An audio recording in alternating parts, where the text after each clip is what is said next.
안녕하세요. 수련목회자 수다 영상입니다.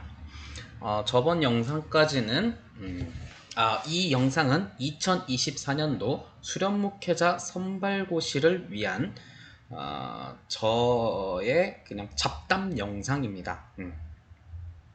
뭐 책임지겠다는 영상은 아니고요. 책임을 질 정도로 뭐 제가 뭐 그렇게 이게 대단한 건 아니고요. 책임은 여러분들 스스로 지셔야죠. 음. 아, 뭐 이 영상이 뭐냐면 그냥 뭐 나는 이렇게 공부했었다 하고 이렇게 공부했었고 이제까지 흘러가는 게 이러니까 이럴 것 같다 이렇게 준비하면 좋습니다 라고 하는 수다 영상이에요.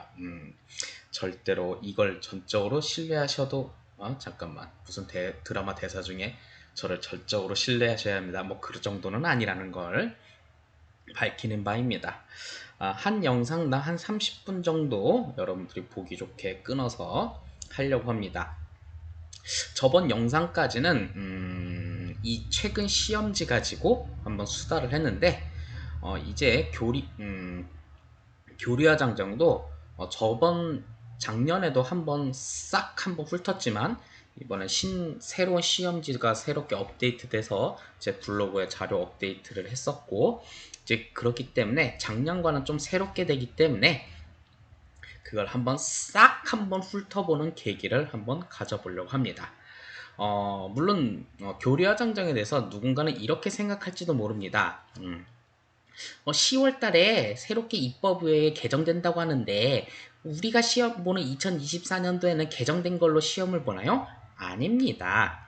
10월 달에 개정이 돼도 책이 한 11월, 12월 달에 나오기 때문에 한 달도 안 돼서 그 책으로 가지고 여러분들 시험 볼 수 없기 때문에 그 시험을 출제하시는 분들도 이 그 10월 달 2023년 10월 달에 입법의회가 땅땅땅 통과가 되어도 24년도 아마 1월 달에 시험을 볼 걸로 예상이 되는데 그때까지는 양해를 합니다. 하지만 25년도에는 개정된 걸로 본다는 것을 여러분들이 아셨으면 좋겠습니다. 이거는 좀 시험과는 상관은 없을지도 모르겠지만 2023년도 10월달 입법의회가 유튜브로서 거의 생중계가 됩니다. 물론 사역하느라 바쁘기도 하지만 심심하면 한번 보시는 것도 여러분들이 감리교회에서 관심 가질 수 있는 좋은 방법이 아닐까 생각이 됩니다. 자, 아무튼 성경 문제집은 매년 뭐 똑같은 책이기 때문에 작년과 했던 것이 계속 반복이 돼서 올해는 그걸 또 해야 할지는 모르겠지만 교리화장정은 새롭게 또 업데이트된 부분도 있고 한번 또 되짚어보는 것도 있고 해서 교리화장정은 한번 제가 아는 한도 내에서 수다 영상의 시간을 한번 더 가져보도록 하겠습니다. 자, 요거는 제 모습 안 나오는 게 여러분들이 좋겠죠? 좋아요? 제 모습 안 보이면? 자, 그럼 여기서 웬만한 나왔던 참고로 여기서 나왔던 이 기출문제들은 역대 시험지 혹은 각 학교에서 교리화 장정이라는 과목이 있었죠. 거기서 나왔던 것을 최대한 모아서 순번대로 그리고 출제대로 해서 정리한 문제라는 것을 여러분들에게 밝힙니다. 실제로 제가 이렇게 2020년 출제라고 한 것은 실제로 이와 비슷한 유형의 문제가 2020년 수련목회자 선발고시 때 나왔던 적이 있었다라는 거예요. 그러니까 여러분들이 그것에 대해서 좀 알아보셨으면 좋겠고 그럼 누군가는 이런 질문을 할지도 모릅니다. 이 교리화 장정은 21년도에 개정이 됐는데 그 이전에 출제된 거는 좀 내용이 다르지 않을까요? 좀 상이하지 않을까요? 라고 생각할 수도 있겠는데요. 그거는 제가 상황에 따라서 몇 개는 수정한 것도 있고 물론 그 문자가 바뀌어서 개정되지 않는 것은 그대로 낸 것도 있고 또 개정에 따라서 문자가 바뀐 것이 있다면 거기에 맞춰서 제가 좀 수정한 것도 있기는 합니다. 뭐 예를 들어서 봅시다. 예전에는 권사님은 입교인 15명당 1명이었는데 지금은 10명당 1명이거든요. 그렇다면 문제 중에 객관식으로 권사는 입교인 몇 명당 1명인가요? 했을 때 과거에는 객관식 1, 2, 3, 4 중에 15가 정답이 있는 게 정답이었죠. 근데 지금은 숫자 10이 나왔는데 객관식 중에 10이 없다. 그럼 제가 거기에 맞춰서 수정 정도는 합니다. 그 정도는 뭐 여러분들이 좀 양해를 부탁드립니다. 뭐 그렇다고 해서 여러분들 불만 있다고 해서 뭐 형사고소를 할 거예요. 뭐 어쩔 거예요. 허허. 잠깐만, 이건 너무 이기주의적인가? 아무튼 자, 뭐 아무튼 제가 나름대로 순번 이걸 뭐라고 읽더라? 내가 갑자기 좀 생각이 안 나는데요. 이걸 정리한 대로 한번 한번 수다를 떨어보도록 하겠습니다. 2020년에 나왔던 문제입니다. 역사와 교리 문제죠. 참고로 교리와 장장은 총 10개 편으로 나눠져서 나오는데 제1편이 역사와 교리입니다. 이 부분은 한국감리교에서 굉장히 중첩되는 부분이 많죠. 하지만 조금 단어가 다르게 쓰이는 부분이 있습니다. 예를 들어서 여러분들이 알다시피 맥클레이 선교사가 고종 황제님을 하이 고종 이렇게, 물론 진짜 그렇게는 안 했죠. 한영 고종하고 우리가 여기서 학교와 병원 지어줄게 하니까 고종이 오케이 땡큐 이렇게 얘기했을 때 어디에서는 학교와 병원 사업, 어디에서는 의료와 교육 사업이라고 합니다. 그거에 대한 차이점도 여러분들이 잘 구분해 두시는 것도 좋겠죠. 네, 그런 좀 차이점은 있긴 합니다. 물론 왜 그게 통일이 안 돼 있나요? 그건 저한테 따지지 마세요. 네, 어쩌겠습니까. 자, 아무튼 문제를 한번 들어가 보도록 하겠습니다. 역사와 교리 문제입니다. 가로 안에 들어갈 말은 무엇인가요? 자, 복음의 수용과 선교사 내한이 있었던 70, 80년대 새로운 사상과 종교를 갈망하던 한국인들 진짜 갈망했나요? 만주와 일본에서 기독교 복음을 접하고 성서를 우리말로 번역해야 했다. 그래, 갈망했다고 믿읍시다. 내가 그때 그 시절 안 살아서 잘 모르겠지만 이들은 해외에서 출판한 한국 성서는 누구를 통해 국내에 들어와 읽혔고 그 결과 많은 세례 지원자들이 나왔다. 이것이 무엇인가 라는 거죠. 자, 여러분들은 정답을 다 아실 거라고 생각합니다. 정답은 바로 편하게 이렇게 제가 표시하도록 하겠습니다. 매서인입니다. 자, 그렇다면 이 매서인이 무엇인고 하면 뭐라고 표현하면 좋을까요? 그래도 모르니까 혹시 네이버를 한번 검색해 볼까요? 네, 제 인터넷이 좀 늦게 뜹니다. 광고도 가끔 떠서 이 광고는 어떻게 지워줘야 하나? 매서인 한번 검색해 보죠. 매서인이라면 잘 안 보이시나요? 선교 초창기 때 전도나 성경을 배부하면서 팔면서 예수 그리스도의 복음을 전했던 사람. 간단하게 뭐라고 전하면 좋을까요?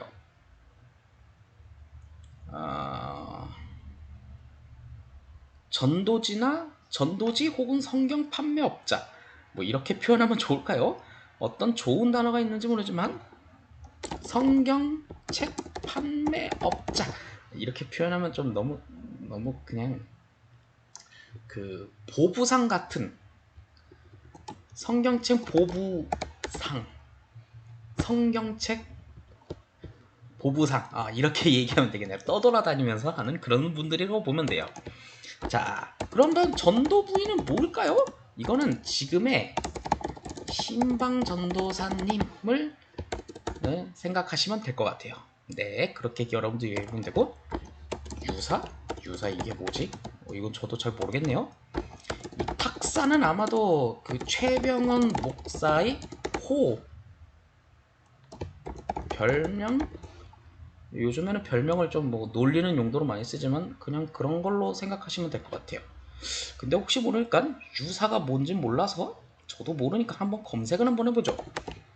이럴 땐 네이버가 제일 좋아요. 이게 맞나 모르겠네요. 유사, 아마 이건 건데, 전통사회 자생점 모임이나 단체에서 사무를 맡은 직책 이름. 이건 모를까? 네이버에서 검색할 때는 이렇게 돼 있는데 아마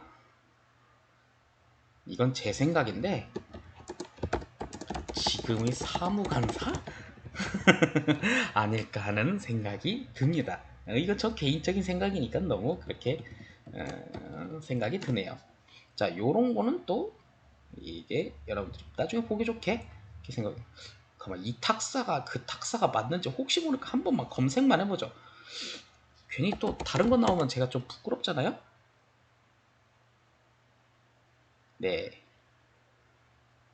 최병원 목사님 별명 호로 그냥 인식하시면 될 것 같습니다. 자, 이렇게 해서 이제 한글 그때 출판했던 한국 성서가 이제 이북 지역에서 이제 매서인들을 통해 들어왔다. 이 정도는 여러분들이 아시면 될 것 같습니다. 매서인 외워두면 좋죠. 네, 제가 쪽집게 비스무리하게 좀 찍어는 주지만 외우는 건 여러분들의 몫입니다. 그래서 공부는 제가 그렇다고 여러분들의 머리를 열고 뇌를 열고 거기다 단어를 입력해 드릴 수는 없잖아요. 그렇다고 해서 내가 여러분들 시험 볼 때 쪽지를 건네줄 수는 없으니 그런 건 여러분들이 외우시면 좋을 것 같습니다. 자, 두 번째 문제 16년도에 한번 나오고 그리고 21년도에 나왔던 문제입니다. 1983년도 9월에 미 감리의 볼티미어 연회 소속이었던 어떤 목사 어디에서는 감독님이라고 하는데 가우처 목사입니다. 이거 정도는 외우시면 좋습니다. 가우처 목사가 외교 사절단을 이끌고 미국을 방문하던 중 민혁익을 만난 후 한국 선교에 깊은 관심을 갖게 되었다. 그리고 가우처 목사는 여기 바로 정답이 나오네요. 미감리의 국외 선교부의 한국 선교 착수를 촉구하였고 일본 주재 미감리의 선교사 이 사람 또 중요합니다. 맥클레이로 하여금 한국 선교의 가능성을 모색하도록 하였다 라는 거죠. 자, 요 정도는 여러분들이 사람 인물 정도는 외우시면 좋을 것 같습니다. 자, 근데 여기서 미감리회 vs 그리고 잠깐만 이게 남감리회 요 정도 기본적으로 좀 비교를 해두면 좋을 것 같아요. 자, 미감리에는 가우처 감독 저는 감독으로 외웠는데 이게 좀 여러분들이 보기 편하게 이렇게 하면 여러분들 좋을 것 같아요. 가우처 감독이 민혁익을 만나 그 명성하고 조카로 제가 알고 있어요. 민혁익을 만나 맥클레이 선교사를 보내서 한국 선교를 했다라는 이런 스토리를 여러분들이 좀 기억하면 좋고요. 남감리에는 저기 무슨 감독이더라? 저도 좀 시험 본 지 하도 오래되다 보니까 자료를 한번 좀 봐야 할 것 같아요. 이게 이게 그냥 무작위로 막 정리한 거라서 요거는 그냥 막 정리했는데 이것도 또 도움이 필요하다고 항상 핸드릭스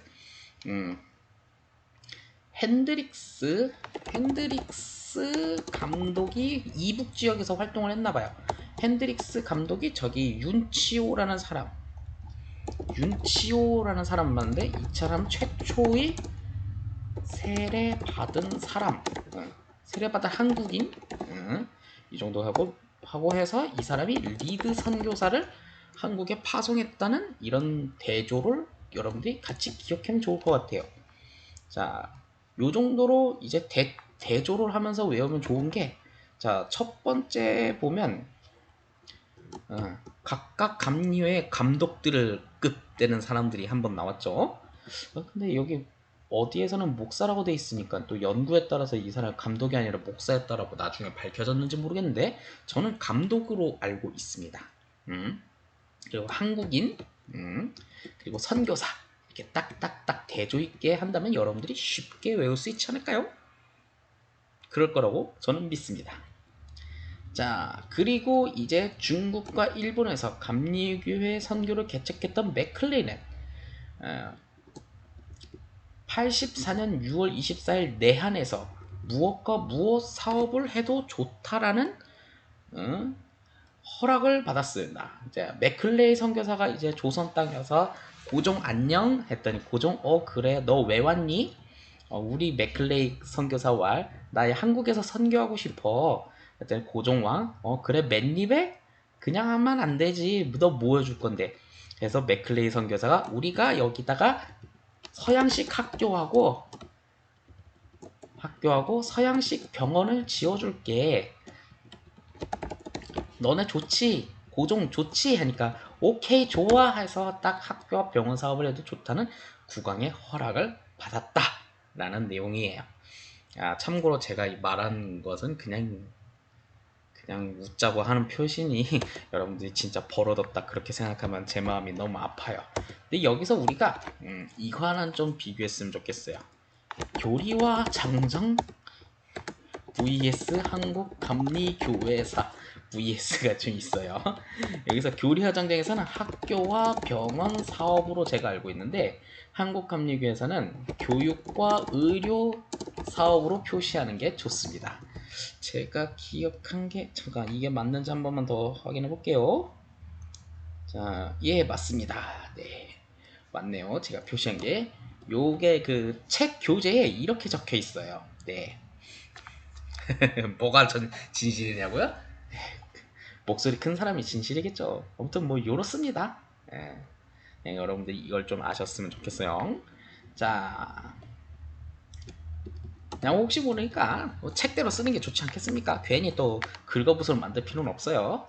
자, 2017년에 출제했던 것 역사와 교리에서 미감리의 국외 여선교회에서 초대 한국 선교사를 임명받았던 사람은 누구입니까? 네, 그 유명한 스크랜턴 대부인이죠. 자, 여기서 우리가 같이 외울 건 미감리의 선교사 삼총사가 있습니다. 선교사 삼총사가 있는데 그 유명한 아펜젤러 그리고 스크랜턴 대부인이 있는데 이들의 각각 좀 특징이 있다면 잠깐만 교회를 세우고 학교를 세우고 병원을 세우는 특징이 있죠. 아펜젤러는 그 유명한 정동교회를 세웁니다. 그리고 스크랜턴은 그 유명한 상동교회를 세우죠. 그리고 학교는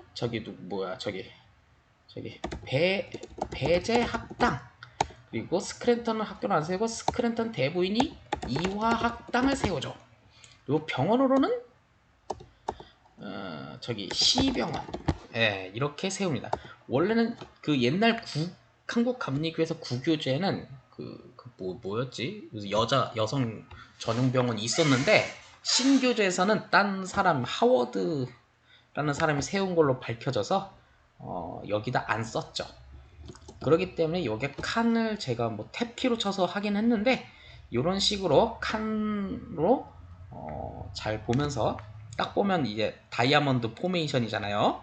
예, 제가 축구 좀 유럽 축구 같은 거 좋아하는데 다이아몬드 포메이션 옛날 그 2002 한일 월드컵 때 지단이 있고 비에이라 있고 그 오른쪽에 피레스 있었고 왼쪽에 누가 있었지? 아무튼 그때는 다이아몬드 미드필더 포메이션 했다가 프랑스 그때 짐 쌌죠. 네 그런 것처럼 아무튼 그랬던 적이 있었죠. 네 아무튼 뭔 헛소리를 하십니까? 수업 중에 그렇게 생각했겠지만 이 다이아몬드 포메이션을 굳이 외우는 건 여러분들이 눈으로 외울 수 있는 배치 보면서 교회, 학교, 병원 순서는 여기 학교와 병원 사업 이렇기 때문에 교회, 학교, 병원 딱 하면 이제 딱딱딱 여러분들이 눈으로 외울 수 있지 않겠습니까? 네, 그래서 그냥 그렇게 말해봤어요. 또 도움 안 되면 어쩔 수 없고 뭐. 자, 그렇습니다. 그리고 2015년도에 한번 이런 문제로 그대로 출제가 됐는데 역사 교리에서 아펜젤러 선교사는 언제 내한했나요? 자, 이게 85년도 4월 5일 식목일 때 내한을 했는데 근데 어떤 그 학교 중간고사에선 이걸 객관식이 아니라 주관식으로 냈더라고요. 그래서 참 객관식으로 내면 식목일이지 이렇게 하는데 어떤 식으로 참 외우라면 좋을까요? 아무튼 이거 하나는 제가 확실하게 말할 수 있습니다. 아펜젤러 선교사는 식목일에 내한. 근데 식목일이 지금은 공휴일이 아니지만 4월 5일인 건 여러분들이 다 아실 거라고 생각해요. 그럼 연도수는 어떻게 하냐? 그럼 연도수는 어떻게 외울까? 라고 생각을 했는데 저 같은 경우에는 이렇게 한번 추천해 주고 싶어요. 여러분의 태어난 날은? 예를 들어 저는 1986년생이에요.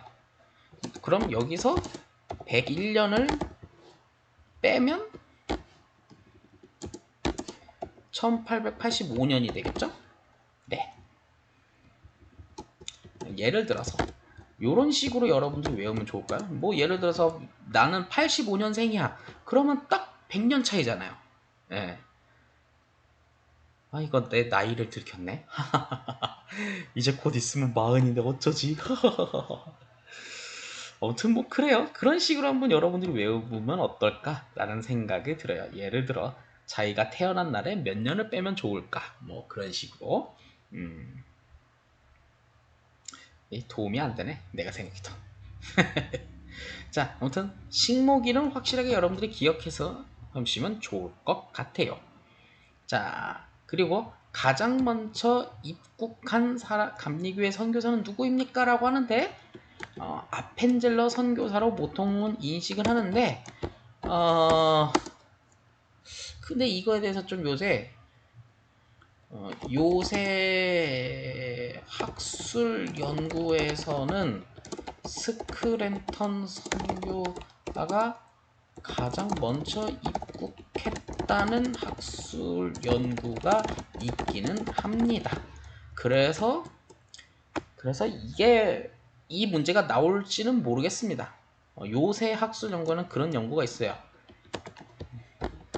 이유는 어떤 학술 연구에서 식목일에 내한한 아펜젤러가 내한하고 돌아갔다가 다시 왔다는 학술 연구가 있다더라. 이런 연구가 있어서 그래서 이 문제가 나올 것 같진 않아요. 제 생각엔 그렇습니다. 근데 교리와 장정에서는 아펜젤러가 먼저 내한했다고 나왔으니 그게 정답이죠. 그걸 정답으로 받아들이셔야 합니다. 네. 자, 미감리의 선교는 교육과 의료 문서 사업으로 시작됐다. 자, 무엇과 무엇은 한국 근대 교육의 요람이 되어 많은 지도자로 배출됐고, 자, 교육이죠. 이런 거의 경우는 배제학당과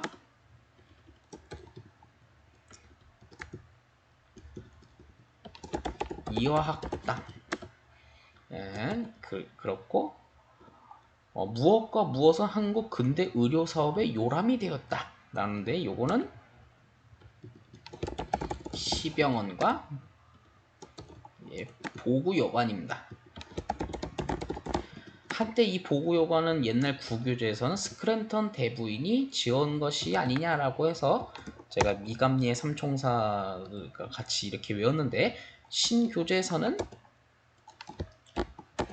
보구여관이 하워드 여선교사의 의해 지어졌음이라고 정리가 되어 있습니다. 그렇기 때문에 교재대로 해야지 어쩌겠습니까? 네. 교재를 초월해서 정답으로 우길 수 있을 정도로 여러분들이 파워가 있다면 뭐 그렇게 해보세요.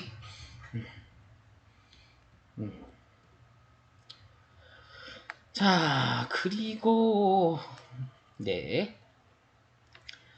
아무튼 뭐 여기에 보구여관이라고 쓰여졌으면 여기 딱 대각선만 딱 빈칸하고 딱딱딱 외우면 딱 좋은데 여기 보구여관이 없으니까 다이아몬드 포메이션. 네.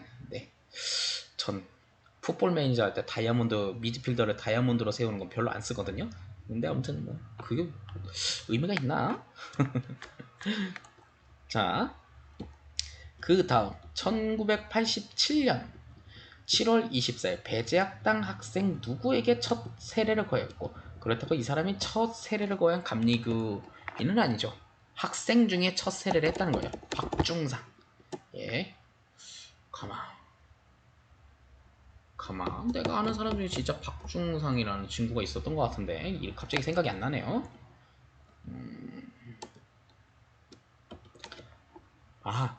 그 친구는 박준상이군요. 목사님이죠, 지금 생각해보니까. 미안합니다, 목사님. 이 영상 보는 사람, 내가 아는 형님인데 하는 사람 나타나는 거 아니야? 자, 그래. 중이 아니라 준이었지, 그 친구는. 전화 오는 거 아니야? 자, 요 정도는 여러분들이 좀 기억하면 좋은 게, 사실 제일 시험에 나오는 건 최초의 한국인 목사 안수는 김창식, 김기범. 이 정도로 좀 기억해 놓으면 좋고요. 특히 이 김창식 목사님을 좀 기억해. 갑자기 생각이 안 나네요. 김창식 목사님이 저기 어디냐? 여기. 이건 한국 감리교회사 쪽에서 알아야겠네요. 요건 감리교회 역사에서 좀 중요한데, 아무튼 요 정도는 알아주시면 굉장히 유익합니다. 자, 역사 교리에서 그래요. 이 이름 그 종성 하나 내가 잘못 알았다. 잘 지내고 있습니까, 박준상 목사님? 네. 놀러 간다는데 뭐 쉽진 않네요. 예. 새벽 기도에 붙잡혀 있다 보니까 제가 그래요. 자네도 결혼 못하고 있고 나도 결혼 못하고 있는데 자네가 먼저 할 것 같아, 내가 보기엔. 자, 아무튼 다음 문제 들어가겠습니다. 역사와 교리에서 남감리 한국선교회 세례받고 최초의 남감리의 교인이 된 사람은 누구인가요? 제가 말했으니까 윤치호. 윤치호에 대한 정리는 요걸로 통해서 같이 기억해두면 좋을 것 같아요. 네. 아마 이 윤치호라는 사람이 정치적인 것에 잠깐 밀려서 북한으로 잠깐 도망쳤어요. 그때 핸드릭스 감독과 리드 선교사를 만났죠. 그때 그리스도교는 너무 좋은 거야, 뭐 이런 식으로 해서 세례를 받았다, 뭐 그렇게 생각하시면 될 것 같아요. 자, 남감리의 선교의 시작은 개화파 지도자 윤치호가 망명 중이다. 1987년 중국 상해에서 세례받고 최초의 남감녀의 교인이 되면서부터다. 자, 남감녀에서도 무엇과 무엇 학교와 병원을 설립했는데 그것이 무엇인고 하면 시험에는 잘 안 나오지만 그냥 기억만 해두면 좋을 거예요. 배화여학교, 한영서원, 지금 여기 대전에 있는 것에 모태가 됐던 호수돔 여학교, 모체가 되었겠지, 이름이 같으니까. 정확히 모르겠어요. 구세병원, 이런 것 등이 있었다 라는 것도 여러분들 좀 기억해두면, 시험은 나올까? 안 나올 것 같은데?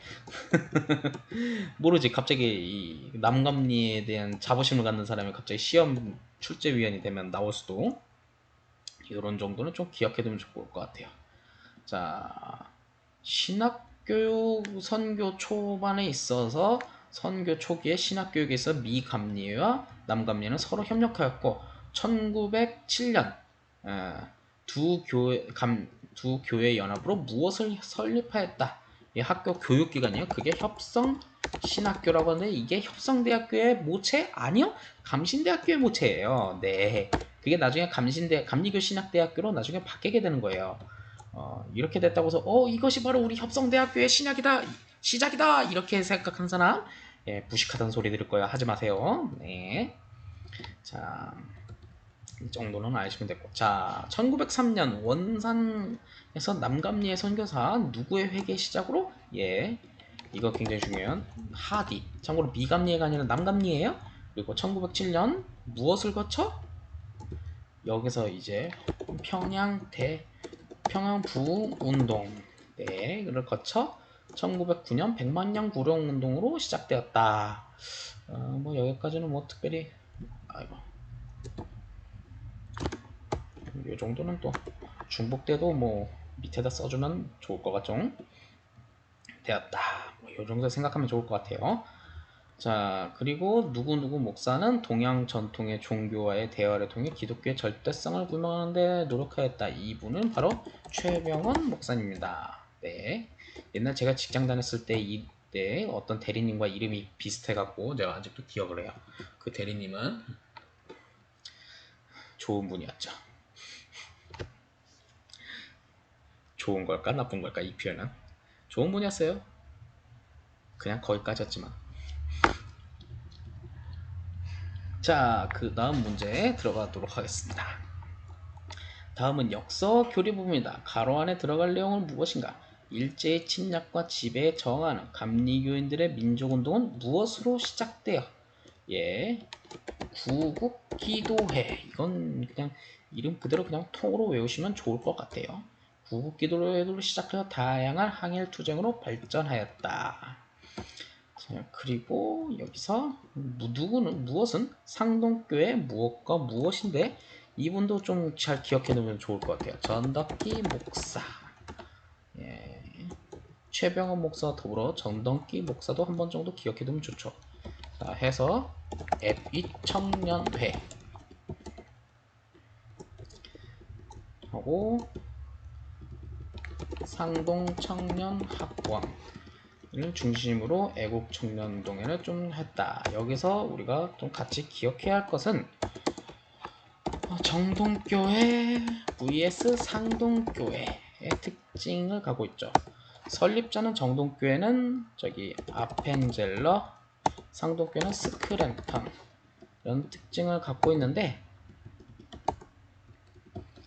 그 후학들 중 한국인들의 대표적으로 최병헌 그리고 여기에 전덕기 목사가 한국인으로 최초로 있죠. 그 밑에 있는 단체가 좀 있긴 한데 여기에 협성회라는 단체가 있는데 별로 못 들어봤죠? 네, 그건 그만큼 유명하지 않다는 거예요. 애빗 청년회가 굉장히 유명하죠. 그리고 그것과 더불어 상동 청년학원, 이 상동 청년학원이 나중에 애빗 청년회로 발전을 한 거예요. 이 단체적인 이게 제가 공부하면서 느낀 건 이 단체가 주로 일제에 대해서 항일 운동을 굉장히 많이 중심적으로 활동했기 때문에 일제에 대한 행동에 대해서 굉장히 반대 운동을 많이 했어요. 그럼 그에 비해 여긴 들어본 적이 없죠. 그래서 보통 좀 상대적으로 덜 했죠. 그러다 보니까 정동교회나 최병호 목사는 이제 학술 연구나 그런 것들 연구 쪽으로 많이 좀 하는 성향이 좀 있었던 것 같아요. 예. 그러니까 활동적, 연구적 그런 성향이 좀 있었던 것 같습니다. 뭐 선교사님들 자체가 스크랜턴을 찾아가는 의료 활동을 했던 것에 비하면 활동적이었고 정동 아펜젤러 선교사는 그와 반대적으로 덜 활동적이었던 걸 보면 그럴 수도 있겠다라는 생각이 드네요. 자, 한 30분이 끝났기 때문에 이렇게 여기까지 하도록 하겠습니다.